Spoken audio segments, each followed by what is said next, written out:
While doing some research on Menno Simon and Martin Luther, I came upon this very interesting quote from Martin Luther. I'm going to show it here on screen. This is mennosimons.net.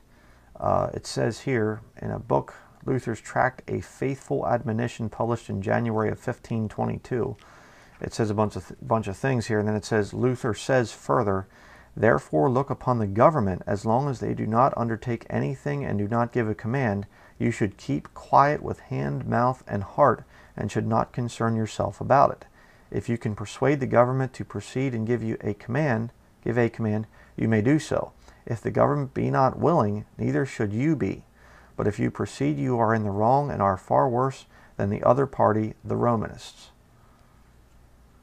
Okay, so when they were talking in the book of Acts and the government back then was saying you're not supposed to be preaching or teaching in this name, by whose authority do you have, and they said we ought to obey God rather than men. I guess they were wrong for that, according to Martin Luther. See, Martin Luther and John Calvin and a lot of these guys, they were setting up state churches. They weren't trying to get rid of the whole political religious organization of the Vatican. They were trying to make their own branches of it. And really, I think that those guys, you look into the thing and you have to wonder, are these guys just controlled opposition? Were they steam valves for the problems that the Vatican was having, where they could just, okay, well, we'll let people leave the Roman Catholic system and go over and become Lutheran or, under Calvin's system there, and they'll form their own little state churches that we can eventually bring back under our own authority, which is happening today. I tend to believe that way, that they were actually, working with the Vatican, not so much against the Vatican, because they really haven't created anything that much different than the Vatican itself. But just another little article here that I had a brother send me a week or so ago, I guess it was. I'll show this here as well. DHS, FEMA, and the EPA have taken over your church. This is Dave Hodges, The Common Sense Show. And I don't know, I can't endorse everything that the guy says or whatever. It's just an interesting article that he has here. But it goes down through here. I'm not going to read this whole article. I can provide the link for it. But it says, Maryland County pushes churches to preach environmentalism in exchange for tax credits.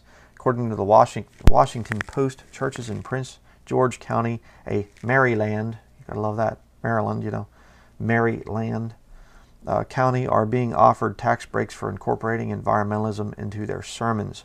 Subsequently, 30 pastors have started preaching green ministries to avoid extra taxes.